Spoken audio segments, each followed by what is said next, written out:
Iglesia de Dios Evangelio Completo presenta un mensaje basado en la palabra de Dios. Oramos que este tiempo sea de edificación para su vida. Que el Señor les bendiga, queridos hermanos. Es una gran bendición para mi vida el poder saludarles en esta oportunidad. Su hermano, su amigo, Luis Fernando Zabaleta, ministro de la Iglesia de Dios Evangelio Completo, le envía este fraterno saludo. Qué bueno es el Señor. Estamos en una época muy especial, en una época cristiana, en una época de celebración de aquellos grandes acontecimientos que nos dan sentido a la fe, nos dan sentido a todo lo que nosotros hacemos dentro de la vida, la práctica de la fe cristiana. ¿Cómo lo es el tiempo en que nuestro Señor Jesucristo sufrió, vivió lo que conocemos como la pasión de nuestro Señor Jesucristo, y todo tuvo lugar en un día como hoy, hace, un poco más de 2000 años, donde nuestro Señor Jesucristo encaró la ciudad de Jerusalén,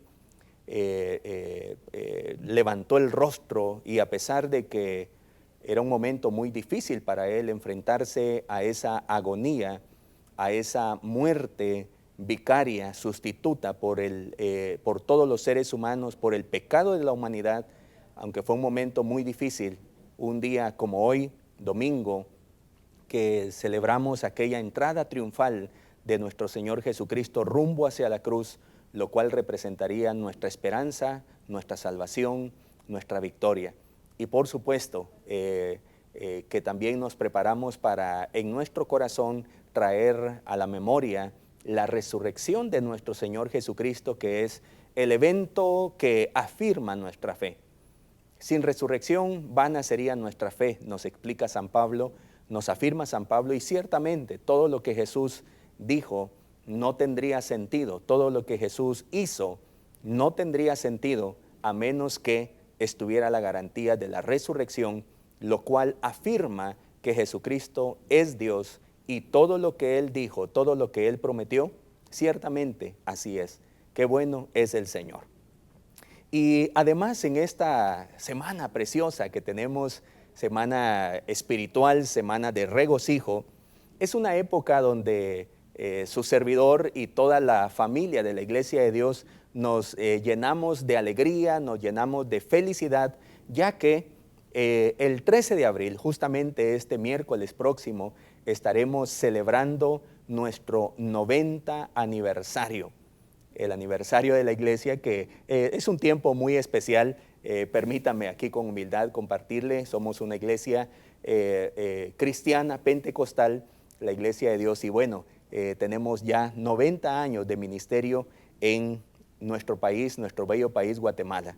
Me gustaría hacer una pequeña referencia, una pequeña reseña histórica, y todo sucede en la época del doctor Manuel Estrada Cabrera, en el tercer periodo de gobierno de él. Si usted sabe un poquito de historia, yo tuve que revisar un poco la historia, y resulta que en el tercer periodo de gobierno del doctor Manuel Estrada Cabrera ya habían sucedido varias cosas interesantes en nuestro país, como, cosas lamentables como aquel gran terremoto de 1902, que posiblemente no lo conocemos mucho, y luego la erupción volcánica que hizo el volcán Santa María, que trajo mucha destrucción, no solo el terremoto en Occidente en 1902, sino también la erupción volcánica de 1902, que trajo mucho desastre a los países de Occidente.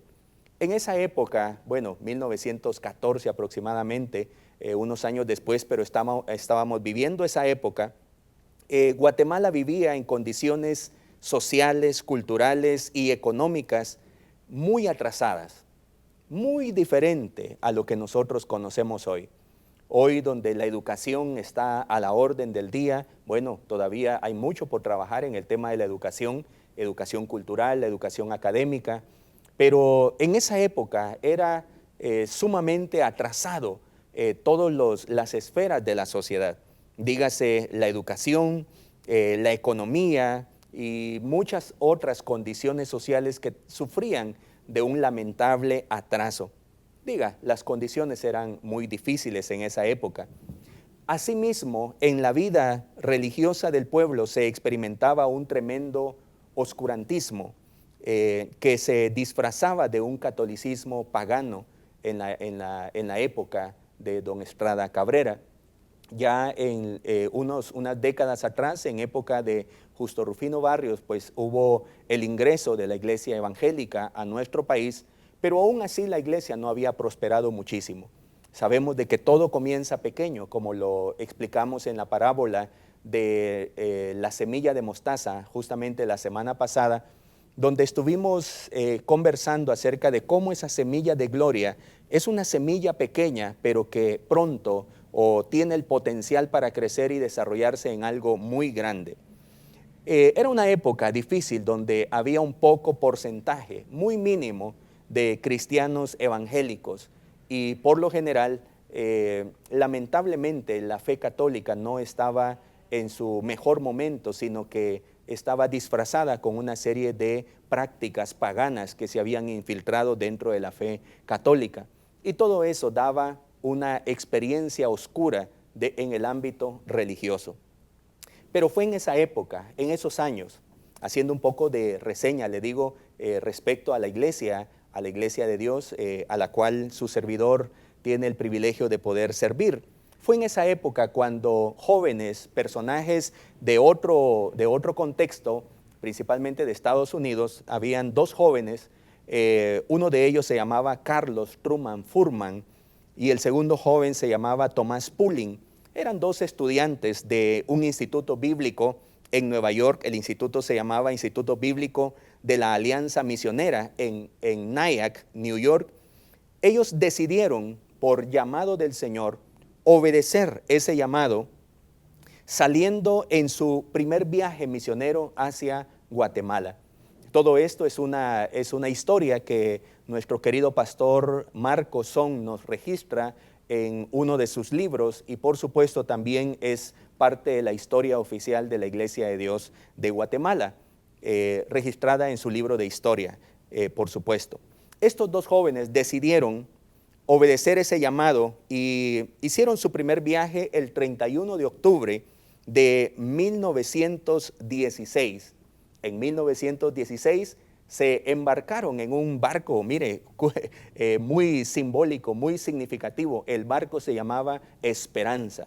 Salieron de Nueva York y después de 15 días de viaje, llegaron el 15 de noviembre de 1916 a Puerto Barrios, donde desembarcaron y donde inmediatamente al siguiente día comenzaron el viaje, siendo guiados por el impulso del Espíritu Santo hacia el occidente del país. De Puerto Barrios se trasladaron hacia el occidente del país. Al llegar al occidente, llegaron a un paraje. Recuerde que hay diferentes categorías de comunidades. Había un paraje, una pequeña comunidad menor que una aldea, y en ese paraje, en la montaña, visualizaron la ciudad de Totonicapán. El libro de historia de Marco Son nos describe de manera pintoresca cómo eran las calles, cómo eran las casas de esa época. Estamos hablando de 1916. En ese lugar, en Totonicapán, nuestro querido Totonicapán, se encontraron estos dos jóvenes entusiasmados. Se puede usted imaginar aquellos dos jóvenes sin la experiencia pentecostal, sino con el conocimiento teórico, bíblico, teológico, de lo que es el mover del Espíritu Santo, el análisis del libro de los Hechos y cómo la iglesia en el libro de los Hechos fue como levadura, leudando la sociedad hasta provocar transformación.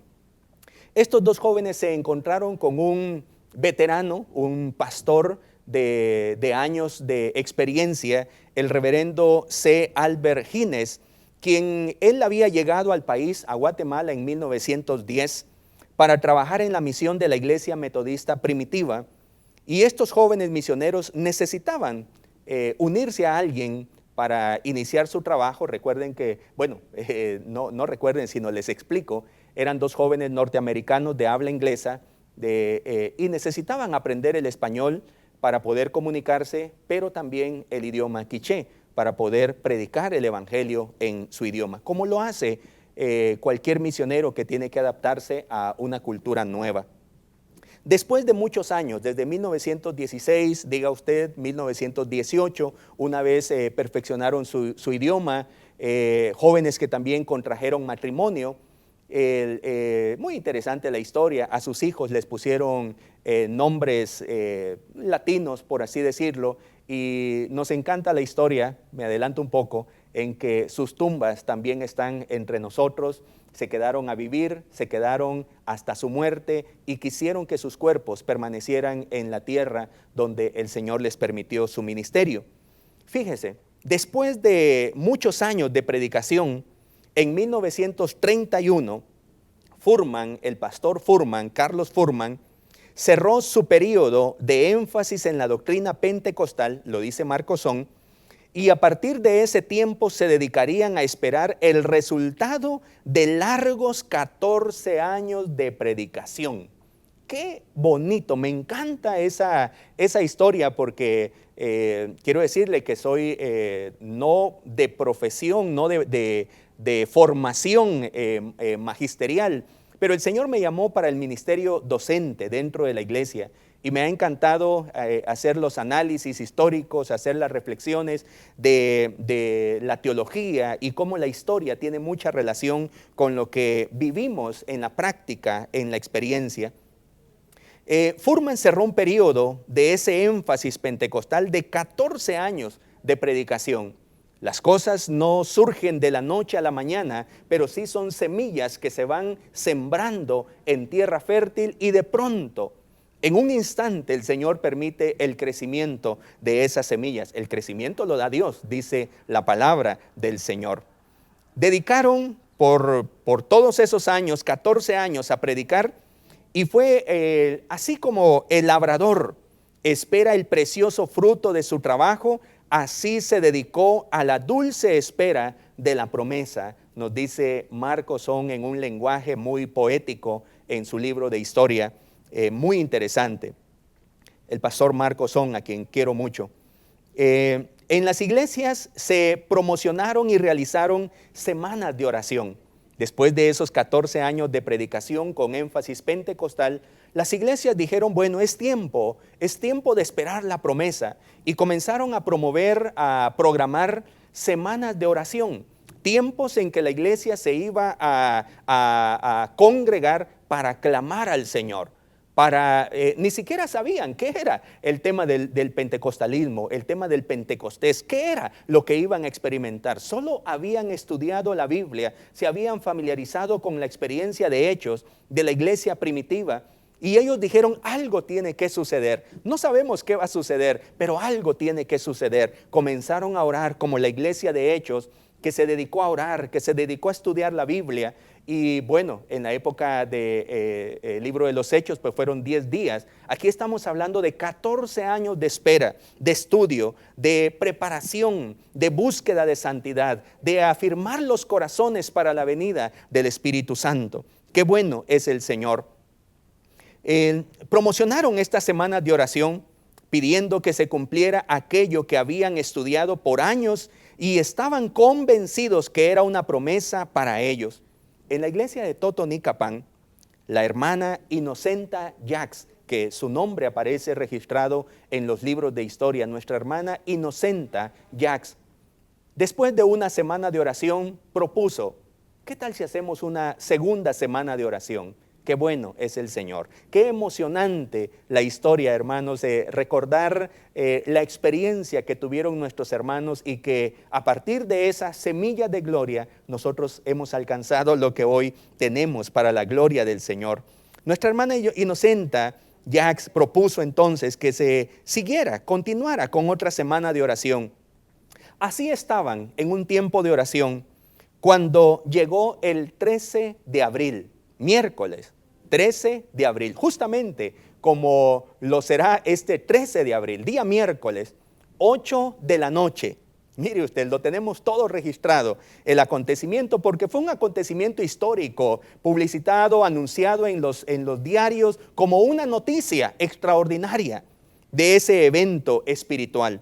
Fue allí cuando Dios quiso que fuera el comienzo de una gran fecha en la historia cristiana en nuestro bello país, Guatemala, uno de los países más cristianizados, uno de los países con más población que profesa la fe cristiana, nuestro bello país que se ha convertido en luz para las naciones. Quiero decirle en esta pequeña reseña que han pasado 90 años ya, 1932, año 2022. 90 años desde aquel acontecimiento glorioso de la iglesia pentecostal en Guatemala. Inició como algo pequeño, como una semilla de mostaza, como estudiamos la parábola anterior.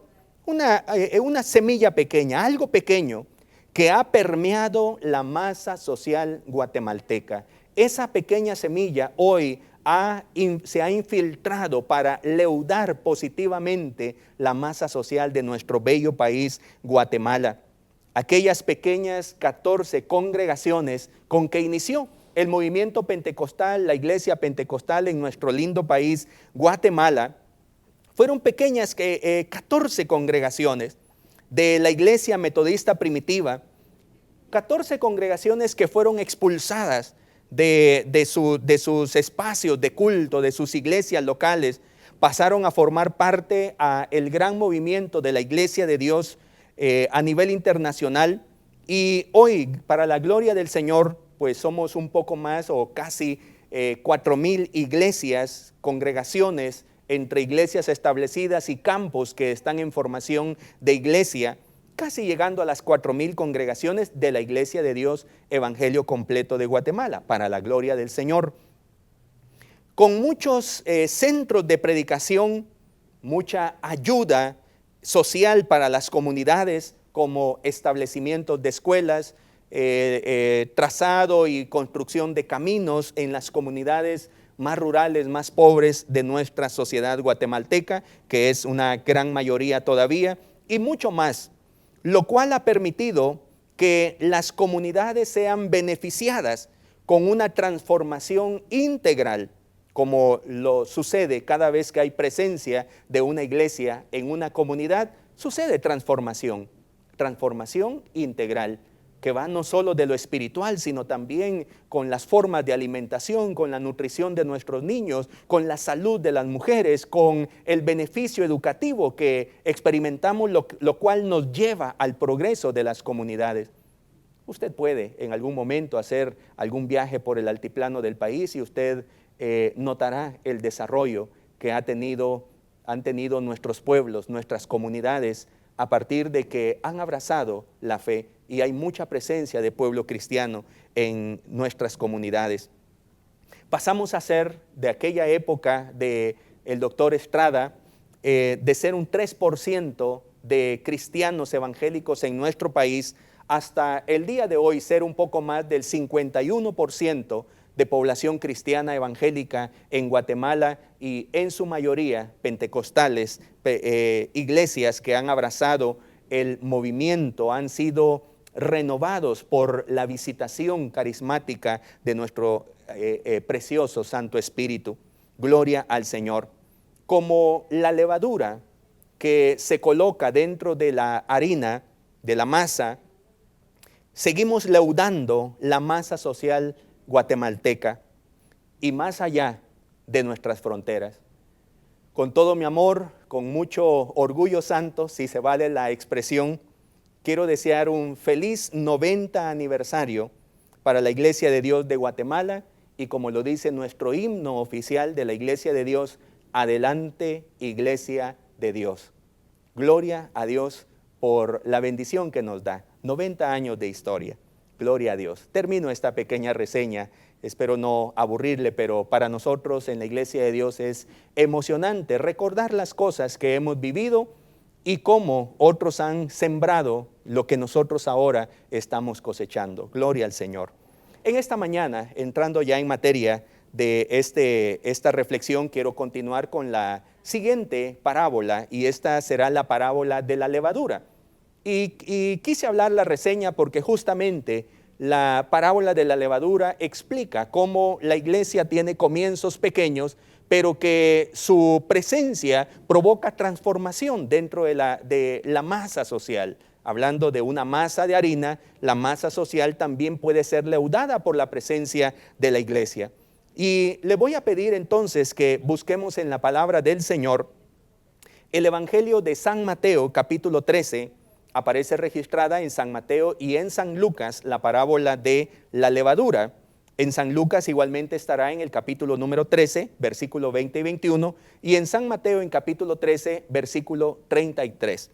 Si usted lo busca, si no, yo lo leo, igualmente lo puede leer en la pantalla, dice la palabra del Señor. Otra parábola les dijo: el reino de los cielos es semejante a la levadura que tomó una mujer y escondió en 3 medidas de harina hasta que todo fue leudado. Gloria al Señor. Dejamos allí la lectura. Esa es la historia, esa es la parábola de la levadura que el Señor Jesucristo nos compartió. Como ya hemos indicado, mis queridos hermanos, amigos, una parábola es una historia de la vida cotidiana, de la cual se extrae una enseñanza para la vida, para la praxis, para vivir bien. Escuchamos una historia que sucedió, una historia real, de la cual extraemos sabiduría para el buen vivir nosotros.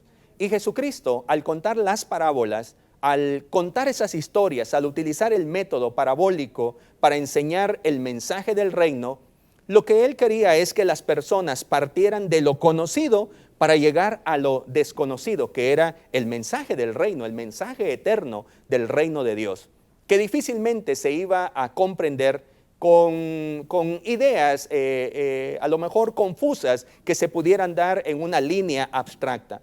Jesucristo partía de lo concreto, partía de lo que las personas conocían, de la cotidianidad de las personas, para llegar a esas enseñanzas profundas que les conectarían con la verdad del reino de los cielos.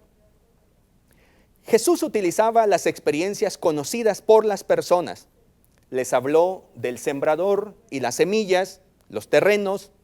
Les habló también de la semilla de trigo y la semilla de cizaña, que crecen juntos. Les contó también la historia, la parábola de la semilla de mostaza, tan pequeñita, pero ¿cómo es que llega a ser un árbol tan grande, el más grande dentro de las hortalizas? Y Jesús en cada parábola estaba refiriendo una verdad del reino de los cielos. Ahora, en esta cuarta parábola, el Señor Jesucristo quiere hablar ya no de cómo la semilla cae en terrenos diferentes, cómo el reino de los cielos, que es esa semilla, el Evangelio de Jesucristo, cae en terrenos diferentes y cuando hay un buen terreno crece, como la semilla del reino de los cielos crece junto a la cizaña, a la semilla dudosa que siembra el diablo en el corazón de las personas. Pero en el corazón de las personas, la semilla del reino de Dios va prosperando hasta que llegue el tiempo final donde el Señor haga la cosecha y entonces todos los que han hecho prosperar la semilla del reino, pues pasen a ser de propiedad y pasen a vivir en la eternidad junto con el Señor.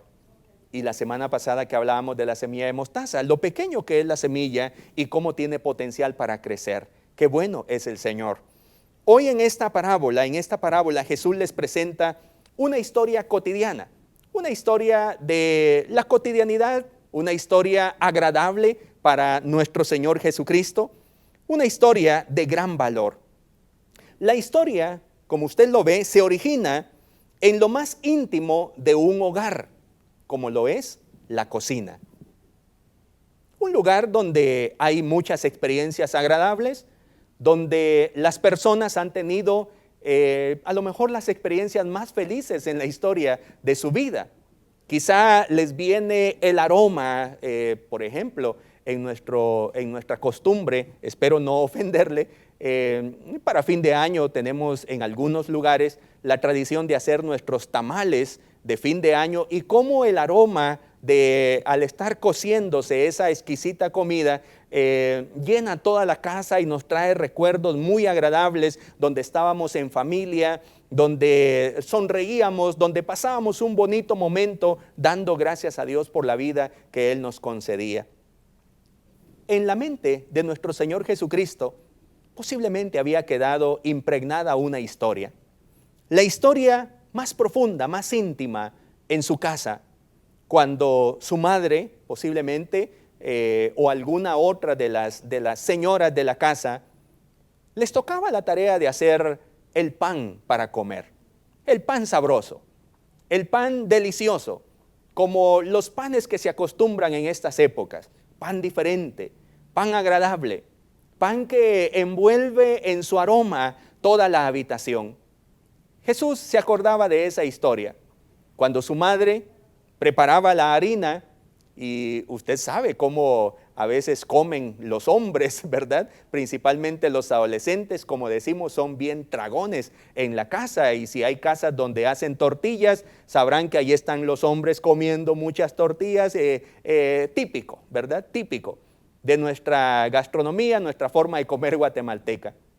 En la casa de Jesús pues habían muchos varones. Estaba Santiago, estaba José, estaba, algunos otros de los hermanos y parientes de Jesús, varones, que como en las familias judías eran familias muy numerosas.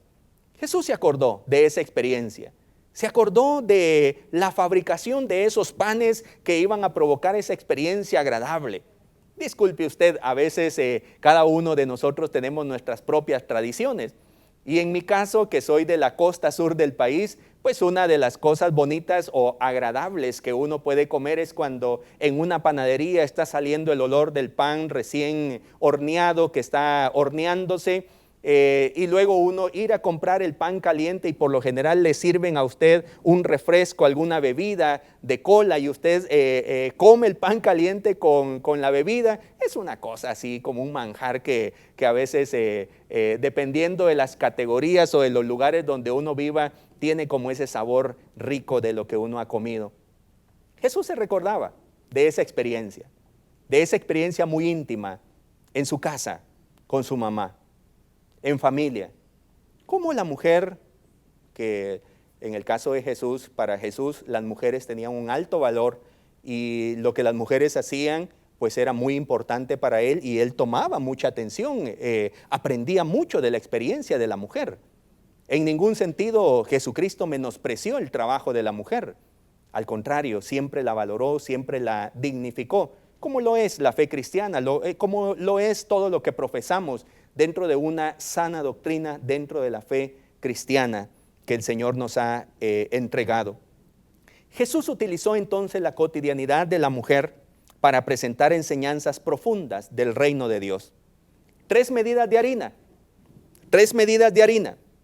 Era la medida que una mujer amasaba para una familia numerosa.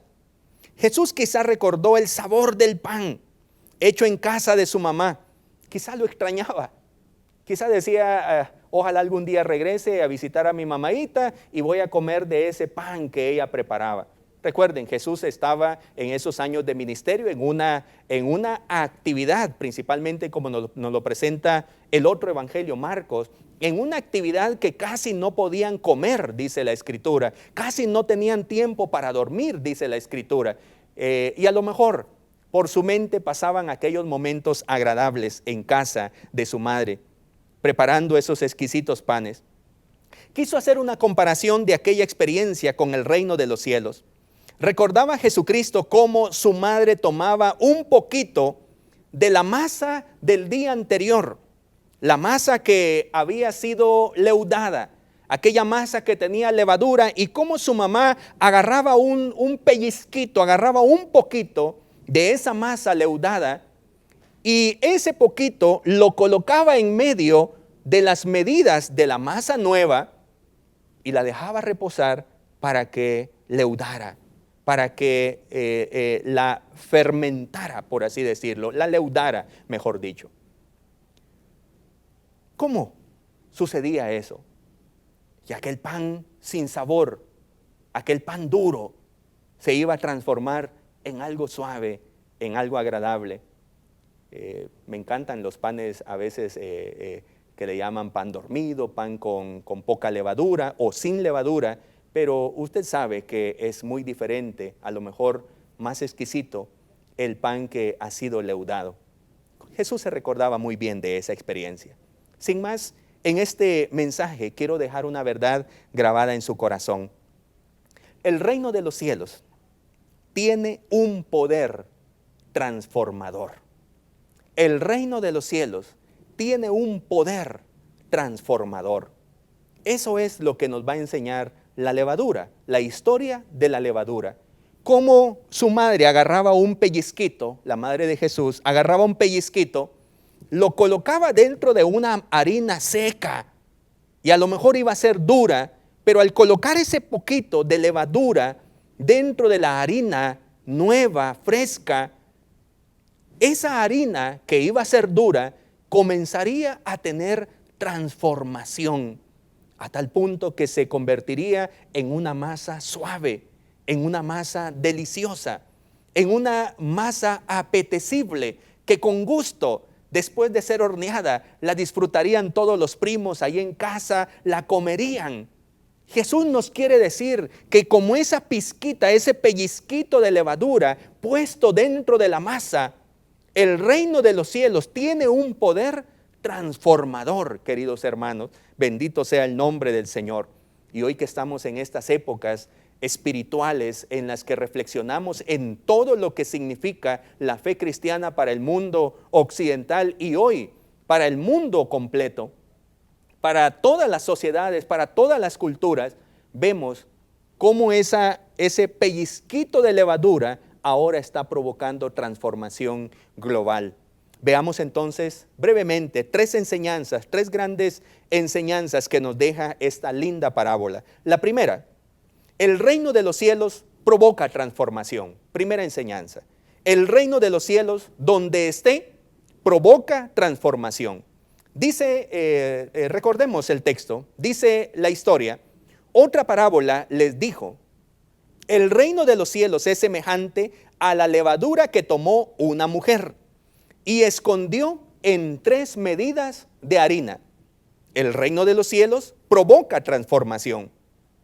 El término que se utiliza, levadura, el término levadura, significa levantar. De ahí se origina del latín levare, que significa levantar. Y es el efecto que produce la levadura al colocarse dentro de la masa. La transforma, la levanta. Aquella harina dura, aquella harina sin vida, sufriría una transformación al recibir la influencia de la levadura. Comenzaría a burbujear, comenzaría a inflarse, comenzaría a crecer y a suavizarse la harina seca que carecía de vida. Ahora había un proceso que estaba sucediendo a través de la colocación de la levadura en su interior. Aunque siempre la harina se relacionaba con la putrefacción, aunque en otros contextos Jesús diría que la levadura es la influencia negativa que pudre las cosas o lo fermenta, en este caso Jesús presentaría la historia para hablar de la acción transformadora de la levadura dentro de la harina, como lo es el reino de Dios también dentro de la sociedad. Una vez colocado el reino de Dios en una persona o en una sociedad, las cosas van a cambiar para bien. No es que esperamos que suceda en el futuro, no, es que ya ha sucedido. Esa es la historia de la presencia de la iglesia, donde la iglesia, como representante del reino de Dios en este momento sobre la tierra, hace presencia, las cosas cambian y cambian para bien. La gente que conocía los panes duros, por ejemplo, después de la Pascua, venía la fiesta de los panes sin levadura dentro de la tradición judía. Eran panes duros, eran panes sin levadura, eran panes tiesos. Y los padres, los abuelos se lo compartían, quebraban un pedazo de pan sin levadura, tieso, y se lo daban a los niños. Y los niños a lo mejor hacían caras cuando no les gusta la comida y le ponían los dientes y tronaban los panes. Y los niños decían, no me gusta. Pero el abuelo decía, cómetelo, hijo, porque ese pan nos recuerda el sufrimiento de nuestros padres cuando fueron esclavos en Egipto. Nos recuerda el sufrimiento, nos recuerda el dolor que vivieron nuestros padres. Las personas estaban acostumbradas, conocían lo que es un pan sin levadura. Y tal vez les traía a la memoria su experiencia de niños que decían, no me gusta este pan, no me gusta este pan tieso. Y ahora Jesús les estaba hablando de algo diferente, algo novedoso. Les decía, a lo mejor, ¿han comido ustedes los panes con levadura? ¿Han comido ustedes los panes sin levadura? ¿Cuál les gusta más? En la mente, aunque no lo quisieran decir, me gustan más los panes que se les pone levadura. Son más sabrosos, son más suaves, son más ricos. Y Jesús presenta esta historia para confrontar la forma de pensar y que desde la cotidianidad las personas tuvieran la idea de que la levadura provoca algo diferente. Hace mejor los panes. Conocían cómo eran los panes duros sin levadura. Se sentían asombrados ya que sabían que los panes suaves eran de mejor sabor que los duros. La parábola hacía énfasis en la transformación. Más que en la fermentación, una harina dura era transformada por la levadura en una masa suave. Aquella masa de carácter seco se transformaría en una masa deliciosa. Así es el reino de Dios, nos dice Jesucristo. Provoca transformación. Cuando llega a la vida del ser humano, cuando el reino de Dios corazón como esa semilla de gloria que se siembra, cuando el reino de Dios como un pellizquito de levadura se coloca en esta harina seca, sin vida, sin sabor, y el reino de Dios llega al corazón del ser humano, del hombre, de la mujer, que su vida es dura, que su vida es seca, que su vida no tiene sabor. Pero el reino de Dios, una vez entra en el corazón de las personas como la levadura, provocará transformación. Transformación de la buena. Transformación de lo sin sabor a lo exquisito. De lo duro a lo suave, a lo sabroso. Qué bueno es el Señor. El Señor quiere que las personas al escucharle entendieran. ¿Verdad que les gusta más? Decía el Señor. Nos encantan más los panes sabrosos que han sido leudados. Cierto, así es el reino de Dios, dice el Señor. Una mujer puso un pellizquito de levadura en la masa y esa masa dejó de ser dura, dejó de ser insípida. Ahora es una masa sabrosa que es gustosa para los niños, para todo mundo. Les gusta este tipo de pan. Aleluya. Una vida agradable y deliciosa. Un pedazo pequeño de masa leudada, un poquito de levadura, es suficiente para leudar toda la masa. Así pasa con los hijos del reino, mis queridos hermanos y amigos. Aunque sea uno solo, tendrá el poder de transformar la comunidad donde se ponga en medio. Un cristiano puede transformar su hogar. Un cristiano puede transformar su ambiente de trabajo. Su presencia provoca transformación, como la levadura. Un cristiano, como la levadura, portador del reino de Dios, puede llegar a transformar su propio país. Y más allá de sus fronteras, el reino de los cielos, queridos hermanos, tiene un poder transformador. La segunda enseñanza, el reino de los cielos transforma a los pobres del mundo. Qué bonita historia. Sigue diciendo el texto que el reino de los cielos es semejante a la levadura que tomó una mujer y escondió en 3 medidas de harina hasta que todo fue leudado. Gloria al Señor. El reino de Dios, mis queridos hermanos, amigos, vino a este mundo que estaba perdido, este mundo afectado por un sistema de maldad, sistema de pecado, que tenía al ser humano en condiciones de pobreza, en condiciones de discriminación, en condiciones de miedo, teniendo dinero y teniendo miedo de que alguien me lo robe. Por eso tengo que tener un montón de seguridad para que no pierda aquello donde está mi bienestar escondido. El reino de Dios, mis queridos hermanos, es la alternativa de todas aquellas personas pobres que tienen miedo, que están golpeadas por el sistema, por la vida, por el pecado, por sus acciones deshonestas, sus acciones desviadas de la voluntad del Señor. El reino de los cielos es la alternativa para los pobres, para los marginados, para los desposeídos de la tierra. Es la oportunidad que tenemos los seres humanos, hombres y mujeres, de ser levantados con la levadura. Levantar significa leudar. Con la levadura tenemos la alternativa de ser elevados, levantados, mis queridos hermanos. Es la oportunidad de ser transformados, dejando de tener vidas duras, dejando de tener vidas sin sabor, dejando de tener vidas lamentables, a lo mejor un trabajo lamentable. Y aquellas famosas expresiones, gracias a Dios que es viernes, porque el trabajo es lamentable, que ya no soportamos estar en ese trabajo. Pero el reino de los cielos ha venido para transformarlo todo. Y es la alternativa para los pobres. Transforma a los pobres. Nosotros, los cristianos, somos los primeros en esa categoría, por supuesto. No estamos diciendo que nosotros estemos en otro renglón. Pertenecemos a la masa de este mundo, pero el reino del Señor vino a nuestra vida y nos levantó. Y ahora las cosas son más interesantes, son más emocionantes.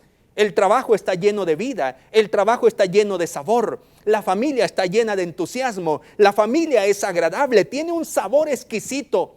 La vida nos parece un sueño extraordinario. Tenemos emoción por vivir porque nuestra vida ha sido transformada por el Evangelio. El reino de Dios nos ha alcanzado a los pobres de la tierra, mis queridos hermanos. Pablo dijo en 1 Corintios 1, 27 al 29, pero Dios escogió lo insensato del mundo para avergonzar a los sabios, y escogió lo débil del mundo para avergonzar a los poderosos. También escogió Dios lo más bajo y despreciado, y lo que no es nada, para anular lo que es, a fin de que en su presencia nadie pueda jactarse. Así dice San Pablo que éramos: lo débil, lo sin nombre, lo sin valor, pero al colocar el reino de Dios en nuestra vida, experimentamos transformación para bien, mis queridos hermanos. El reino de Dios ha leudado la sociedad mundial, ha transformado la situación, por ejemplo, de las mujeres, mis queridos hermanos. La situación de las mujeres ha sido cambiada, ha sido transformada para bien. En el reino de Dios la mujer es dignificada. Me estoy refiriendo al reino de Dios. No me estoy refiriendo a la sociedad donde las mujeres lamentablemente siguen sufriendo el día de hoy. Siguen sufriendo violencia, siguen sufriendo a lo mejor discriminación de género, de sexo. Siguen sufriendo a lo mejor explotación, denigración, como ya lo mencioné. Pero en el reino de los cielos la mujer ha sido dignificada. En el reino de los cielos la mujer ha sido cambiada, elevada. Cuando en el concepto judío ser mujer era, disculpe la expresión, ser menor que ser un perro. Y las personas llegaban a creer, los hombres decían: Señor, gracias porque no me has hecho mujer. Preferiría ser un perro y no una mujer. Jesucristo llegó a esa sociedad dura para la mujer, y transformó la situación de la mujer con su mensaje, con su acción, con su dignificación. Fuera del ambiente judío, entre los gentiles griegos, la situación de la mujer no vaya a creer que era mejor. Al contrario, era todo peor. La mujer era un objeto nada más. La mujer era utilizada para propósitos sexuales en su mayoría de casos. La mujer no tenía dignidad en sí misma. La mujer podía divorciarse, casarse como un objeto nada más. No porque alguien la amara, sino porque alguien la quería tomar para usarla. Era la condición de la mujer fuera del ambiente judío. Y fue allí donde el cristianismo llevó la dignificación para la mujer, haciéndola una más dentro del cuerpo de Cristo. Quitando toda distinción de género, El apóstol Pablo dice, ya no hay mujer, ya no hay hombre, en Cristo somos hermanos, somos miembros de un mismo cuerpo. Y así lo vemos dentro de la fe pentecostal. Dentro de la fe pentecostal estamos enseñando a toda la cristiandad de que las mujeres tienen potencial para ser líderes. En nuestro caso, en nuestra linda iglesia, pues tenemos pastoras, tenemos supervisoras, tenemos ministras de culto con alta experiencia que tienen bajo su mando a otros pastores, quizá varones, pero que le obedecen, que admiran a su líder mujer, porque el pentecostalismo tiene esa calidad dentro de la fe cristiana. Es una fe inclusiva, porque así nos lo enseñó nuestro Señor Jesucristo. No hay mujer, no hay hombre, todos somos iguales en dignidad dentro del cuerpo de Cristo. El reino de Dios cambió la situación para los enfermos, para los discapacitados, que eran de poco valor en las sociedades antiguas, pero fue el reino de Dios que avanzaba en la sociedad que dio la oportunidad a los enfermos. Alguien que estuviera enfermo era expulsado de la sociedad. Alguien que estuviera enfermo no tenía posibilidades. Alguien que haya nacido con discapacidad, pues posiblemente lo tiraban de niño a un barranco para que muriera. Era la única opción que tenía una persona con discapacidad, una persona con enfermedad. No tenía posibilidad de ser parte de la sociedad. Pero la fe cristiana cambió la situación para los enfermos del mundo, que son muchos. Un monje cristiano llamado Talasio fundó el primer asilo para enfermos. El cristiano Apolonio estableció el primer consultorio médico gratuito. La famosa Santa Fabiola o Fabiola de Roma fue una mujer devota al cristianismo y fundó el primer hospital en el año 390 después de Cristo. La comunidad cristiana fue la primera que se interesó por darle a los enfermos y a los discapacitados la oportunidad de ser restaurados y transformados. No fue la sociedad pagana, no, allí se mataba a los enfermos y a los discapacitados. Pero Jesucristo tocó a los leprosos, le dio vista a los ciegos, curó a las personas que estaban paralizadas, le dio vida a aquellos que no tenían sentido para vivir. Y eso mismo lo hemos heredado la iglesia cristiana que aprendemos de nuestro Maestro Jesús. Y ahora estamos cambiando los conceptos para las personas enfermas y los discapacitados. ¿Qué decimos de los ancianos y los niños que también han sido beneficiados por el reino de Dios? Eran despojados de su dignidad, los niños y los ancianos, pero en la fe cristiana fueron afirmados como gente importante dentro de esta cultura del reino de Dios. En una sociedad de consumo que hasta la fecha sigue vigente, una sociedad utilitarista, que sencillamente el que no es útil, el que no produce, sencillamente no vale dentro de la sociedad. Los que no producen son tratados sin valor ante una sociedad como la actual, que al anciano se le ofrece eutanasia, a un niño no nacido se le ofrece aborto. El reino de los cielos le ofrece vida y respeto al ser humano anciano o al ser humano niño, aún en el vientre de su madre. Las personas son de alta estima dentro de la fe cristiana.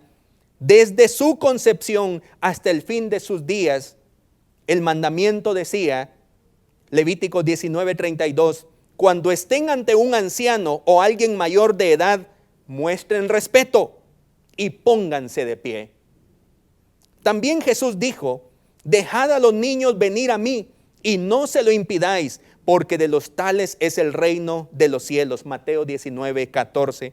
Así es el reino de Dios, mis queridos hermanos, tiene poder transformador. Y termino en estos últimos minutos dando la tercera enseñanza.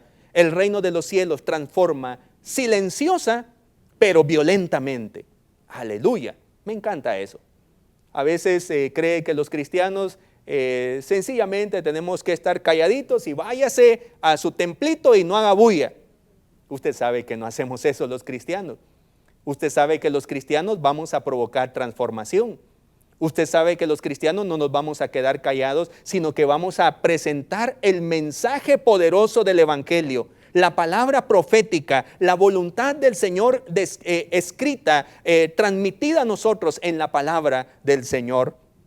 El reino de los cielos transforma, silenciosa, pero violentamente. Dice el texto: el reino de los cielos es semejante a la levadura que tomó una mujer y escondió en 3 medidas de harina. Dice el texto, hasta que todo fue leudado. Termina el texto. La escondió en 3 medidas de harina, escondidita, silencioso, pero desde adentro provocando una transformación violenta ante el sistema de maldad que oprime a los pobres. Desde el primer Caín, que mató a su hermano Abel, la historia humana es una lucha de poderes. Lo decían algunos teóricos ateos. No es nada nuevo, no es ninguna agua azucarada que hayan inventado los teóricos ateos. Es la realidad del ser humano desde la caída del hombre, descrita en la Biblia. Pero el poder del reino de Dios va provocando la transformación silenciosa. La gente tenía miedo al otro. La gente pensaba hacerle daño al otro. Pero la entrada del reino del cielo cambió las normas de la vida. Trajo una moral que en verdad nos iba a gustar. Y se ha convertido en el anhelo, en la utopía del bien social. El reino de los cielos no es una utopía. Lo vivimos en la iglesia y lo provocamos, lo trasladamos, fermentamos la sociedad con los valores y la moral del reino de Dios. Como la levadura, la cual no puede leudar la masa a menos que sea colocada dentro de la nueva masa.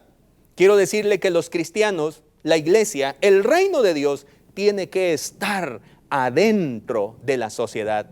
No podemos estar calladitos como ciudadanos de una segunda clase y que nos vendan la pildorita de que iglesia, cállese porque vivimos en un país laico. Bueno, ser país laico significa que tenemos libertad de culto. Ser país laico significa que yo puedo expresar mi fe con libertad. Ser un país laico significa que yo voy a vivir de acuerdo a la libertad, en mi caso, que yo he encontrado en la palabra del Señor. Y esas son las normas que yo quiero que se apliquen a mi vida. Eso es ser un país laico. No es que los que profesamos una fe somos ciudadanos de segunda clase y no opinemos en temas políticos, no opinemos en temas sociales, no opinemos en temas económicos. No tiene nada que ver con eso. La iglesia, como la levadura, tiene que estar dentro de la masa para poder transformarla. Por la otra parte, la masa no puede ser transformada a menos que se coloque levadura dentro de ella. La sociedad, aunque busque la forma de transformar, no lo va a lograr. A menos que se coloque el reino de Dios dentro de la sociedad, de lo contrario, no habrá transformación. No sé si pudiéramos hacer una prueba de 1 año utilizando todas las ideologías que tenemos hoy de moda. Por supuesto, no lo vamos a permitir. Por lo menos en nuestra casa, en nuestros espacios, donde nosotros tenemos libertad y donde tenemos derecho a tomar decisiones por nosotros mismos, sin que nos obligue ninguna fuerza externa. Pero dieras el caso en esa distopía de que las ideologías gobiernen todo nuestro país y se haga de acuerdo a las ideologías. ¿Cree usted que va a haber transformación? ¿O la masa será más dura todavía? Por supuesto, será más dura, porque la masa en sí misma no puede leudarse a menos que se le coloque levadura. La transformación es violenta, con fuerza, con acciones antagónicas al status quo. Los tesalonicenses, termino ya con esto, en Hechos 17:6 dice: estos que trastornan el mundo entero también han venido acá, decían ellos, muy preocupados por lo que estaba sucediendo, por la presencia de los cristianos que estaban transformando. Esta fuerza es la fuerza del amor, lo que implica el reino de Dios. Transformamos con violencia, Pero no vaya a creer que nosotros tomamos armas. No vaya a creer que nosotros manchamos paredes. No vaya a creer que nosotros insultamos al prójimo. La fuerza más grande que nosotros tenemos se llama amor. Y es la fuerza con la que nosotros estamos transformando al mundo. Y por eso no gusta a nadie que no profese esta fe, porque cuando ellos nos insultan, nosotros bendecimos.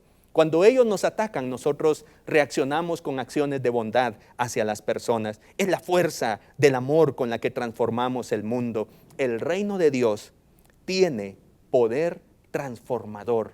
Alabado sea el nombre del Señor. Quiero concluir entonces diciéndoles que la parábola de la levadura hace énfasis en la transformación que produce la levadura en la masa nueva.